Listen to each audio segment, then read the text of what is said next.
Oktober 2025 pun, kata-kata lelang itu adalah kata-kata yang sering digunakan oleh S untuk menekan Ruben.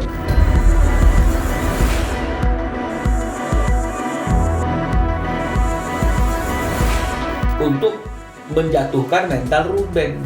Kalau dipikir-pikir, apa korelasinya? Bank mengatakan bahwa posisi kredit yang ada di bank mereka itu yang berkaitan dengan masalah rumah Cilandak dan nasabahnya, krediturnya adalah Ruben Onsu, ini masih dalam prosedur penyelesaian.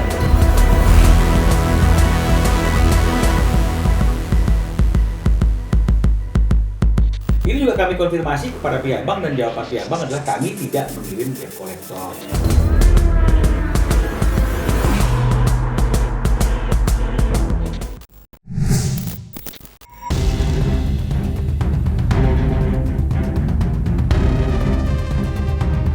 Perlahan, satu persatu cerita di balik kisruh Ruben Onsu dan Sarwenda Tan mulai menemukan titik terangnya. Bukan hanya soal hak asuh anak yang masih menjadi perhatian, persoalan rumah mewah yang kini telah ditinggalkan. Sarwenda juga ikut menyeret babak baru dalam konflik keduanya. Rumah yang sebelumnya menjadi tempat tinggal Sarwenda bersama anak-anak itu, belakangan disebut masuk dalam pusaran masalah. Dugaan adanya tunggakan bahkan sempat membuat Sarwenda merasa tidak nyaman hingga akhirnya memilih untuk pindah. Namun, setelah memastikan langsung bagaimana kondisi dan status rumah tersebut, Minola Sebayang selaku kuasa hukum Ruben justru mengungkap fakta lain yang tak kalah mengejutkan. Rupanya, menurut pihak Ruben, persoalan mengenai rumah ini sudah muncul sejak Oktober 2025. Semua bermula dari persoalan tiket konser Blackpink. Saat pesan Sarwenda disebut tak kunjung mendapat respons dari Ruben, muncul pesan lain yang kemudian membawa-bawa persoalan rumah tersebut. Bahkan, dalam pesan itu disebut adanya ancaman bahwa rumah yang ditempati Sarwenda akan dilelang.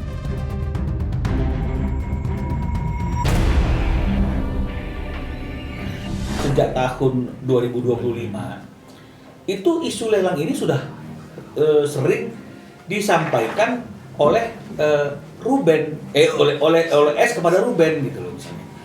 Ini adalah polanya dia untuk selalu memberikan tekanan dan memojokkan Ruben. Pasti isunya adalah rumah mau dilelang. Jadi ini bukan barang baru ya mengenai masalah rumah mau dilelang gitu. Dalam komunikasi yang bersifat tertutup dan internal pun ini sering sekali disuarakan oleh S kepada Ruben gitu. Dan kami juga sering mendengarnya dari kuasa hukumnya terkait dengan masalah lelang tersebut di ruang tertutup ya, yang pasti kami tahu kuasa hukumnya hanya meneruskan informasi yang dia dapat dari kliennya. Jadi diawali dan diakhiri ya dari suatu komunikasi terkait dengan masalah tiket Blackpink yang ditanyakan itu tiketnya duduk apa enggak gitu. Dan ini sudah berulang-ulang ditanyakan. Nah, Ruben jawab ya duduk dong, dikirim bukti tiket Blackpinknya.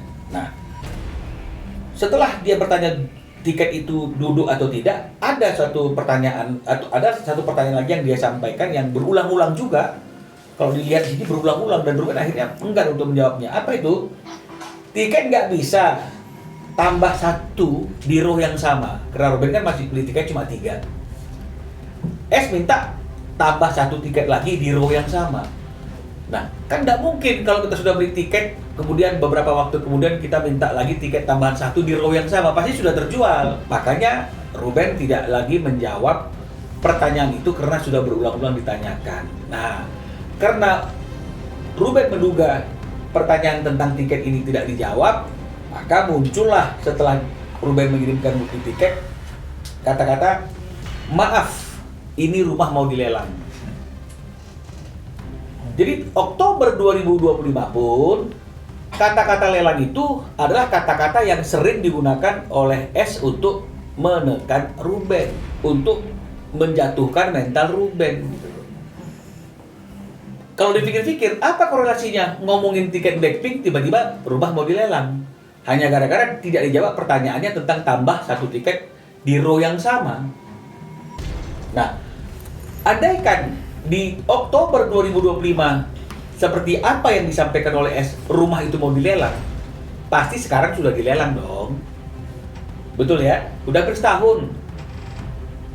Tapi tetap saja baik di ruangan tertutup maupun di ruangan terbuka, dia menggunakan kata-kata lelang ini untuk menjatuhkan nama baik Ruben dan mental Ruben. Karena kan sebenarnya kan ini kan nggak perlu diumbar ke masyarakat. Menanggapi temuan tersebut, Minola pun mencoba menelusuri lebih jauh soal kabar kedatangan debt collector yang sebelumnya sempat dikeluhkan Sarwenda. Pasalnya, sebelum memberikan penjelasan, Minola mengaku telah mengonfirmasi langsung kepada pihak bank terkait kondisi rumah tersebut. Dari hasil komunikasi itu, pihak bank disebut memastikan bahwa proses terkait rumah masih dalam tahap penyelesaian. Yang menjadi perhatian, pihak bank juga disebut membantah pernah mengirimkan debt collector ke kediaman Sarwenda. Lantas, jika memang tidak ada pihak bank yang datang menagih, sebenarnya siapa yang membuat Sarwenda merasa tidak nyaman hingga akhirnya memilih meninggalkan rumah tersebut? Dan seperti apa pula tindak lanjut pihak Ruben Onsu mengusut pengakuan Sarwenda terkait debt collector yang diduga kerap melakukan penagihan ke rumah Sarwenda? Kita sudah klarifikasi ya kepada teman-teman tentang masalah isu lelang tersebut dengan membuktikan bahwa ada komunikasi antara kami dengan pihak bank. Ya, dan pihak bank itu sudah memberikan jawaban, kami juga sudah menunjukkan bukti komunikasi kami. Bank mengatakan bahwa posisi kredit yang ada di bank mereka itu yang berkaitan dengan masalah rumah Cilandak dan nasabahnya, krediturnya adalah Ruben Onsu, ini masih dalam prosedur penyelesaian, berarti kan masih ada dialog. Ya, belum seperti apa yang mereka suka bagi-bagikan informasinya itu adalah calling 5 dan lelang. Begitu juga dengan masalah debt collector. Ya, mereka membuktikan di CCTV ada orang-orang berkumpul-kumpul gitu ya di depan rumah pada malam hari kan gitu ya. Ini juga kami konfirmasi kepada pihak bank dan jawaban pihak bank adalah kami tidak mengirim debt collector. Dan memang bisa dipahami mekanisme bank seperti yang saya jelaskan itu, ketika ada kredit yang macet itu pasti mekanismenya tidak dengan mengirim debt collector, tapi pemberitahuan kepada nasabahnya, kepada krediturnya, peringatan, pemberitahuan lelang, bahkan mungkin ditempelin misalnya rumah itu dalam pengawasan bank supaya tidak dialihkan atau tidak diapa-apain ya oleh si pemilik rumah. Lalu kemudian pengumuman di koran, maka lelang kan begitu. Nah, tapi lelang ini menjadi satu topik yang selalu disuarakan ya, yang kami anggap ini sebagai satu bentuk framing bahwa mereka itu adalah korban dan Ruben ini orang yang nggak bertanggung jawab gitu. Sebesar apapun kami membuktikannya, tapi tetap larinya ke sana. Tak berhenti pada persoalan rumah, Minola Sebayang juga turut menanggapi unggahan Ruben Onsu yang belakangan ramai menjadi perbincangan. Belum lama ini, Ruben diketahui mengunggah ulang sebuah video dari pengguna TikTok yang menyoroti pernyataan kuasa hukum Sarwenda, Chris Samsiu, usai agenda mediasi beberapa waktu lalu. Pernyataan tersebut kemudian menjadi sorotan karena dianggap seolah memberikan ultimatum kepada Ruben. Terlebih, muncul anggapan bahwa ada pihak yang merasa Ruben telah bersikap memojokkan Sarwenda di tengah proses hukum dan konflik yang masih berlangsung di antara keduanya. Lantas, seperti apa Minola Sebayang menyikapi hal tersebut?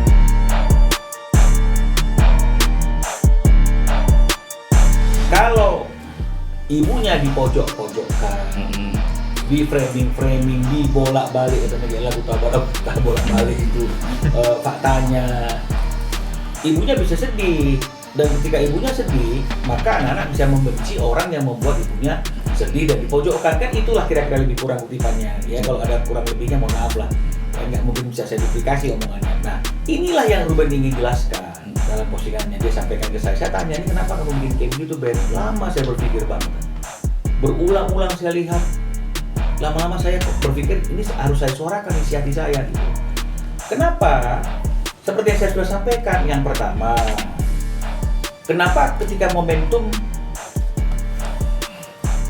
mereka merasa ibunya dipojokkan, padahal yang dilakukan oleh Ruben meluruskan dan membuka fakta yang sebenarnya, itu bisa membuat ibunya menangis.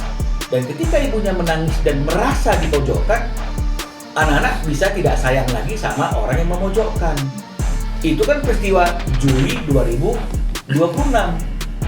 Lalu bagaimana peristiwa-peristiwa yang sebelum Juli 2026 ketika ayahnya ditertawa-tawain dalam live TikTok, berjamaah lagi mentertawainya, begitu kan?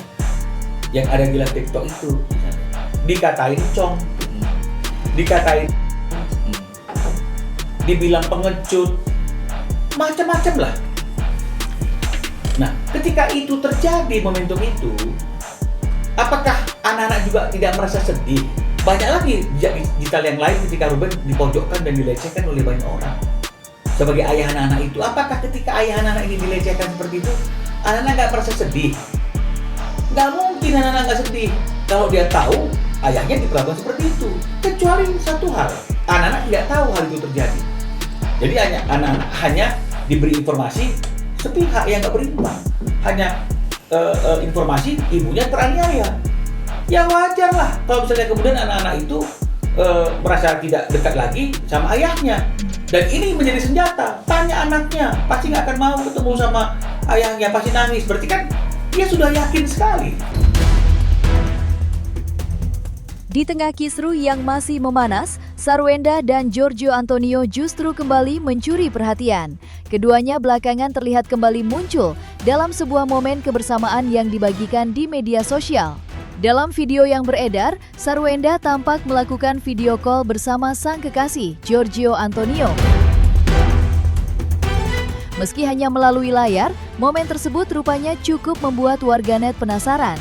Tak butuh waktu lama, video kebersamaan keduanya pun langsung ramai diperbincangkan dan dibanjiri beragam komentar dari netizen.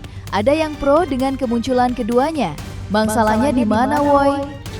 Sukses selalu Ibu Sarwenda, Tuhan memberkati kamu berdua, amin. Namun ada pula yang kontra. CEO masa live di TikTok. Dia butuh duit netizen. Dari beragam komentar tersebut terlihat jelas kehadiran Sarwenda bersama Giorgio di tengah persoalan yang sedang dihadapinya, tentu kembali membuat kehidupan asmara mereka menjadi sorotan. Maka seperti apa tanggapan pihak Minola sebayang menyikapi kemunculan Gio dan Sarwenda?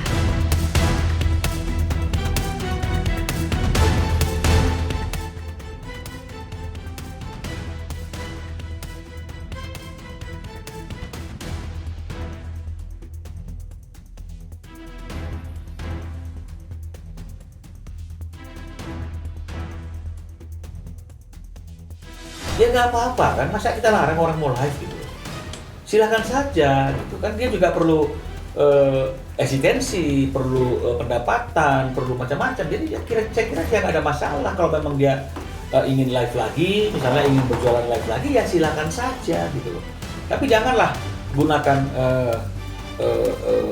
live-nya itu untuk hal-hal yang di luar konteks yang seharusnya. Kalau memang live-nya mau jualan, ya berjualan aja kan begitu.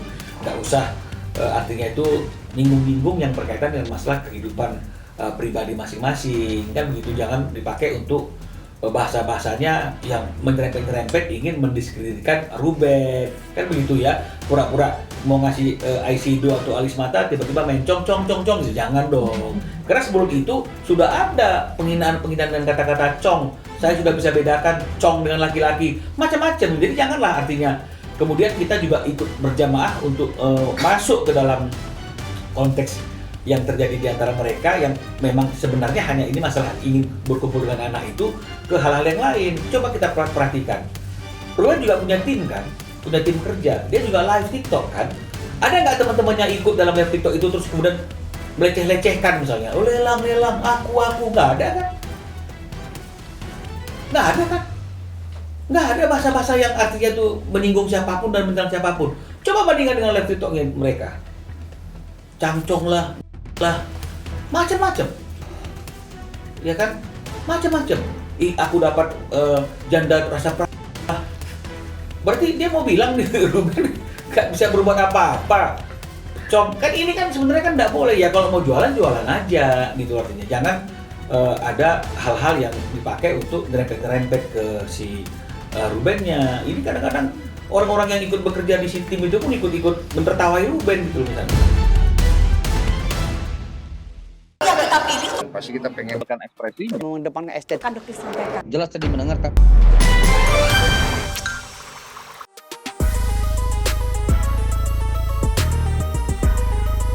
Dan jangan lupa untuk like, subscribe dan juga share channel YouTube Cumi Cumi.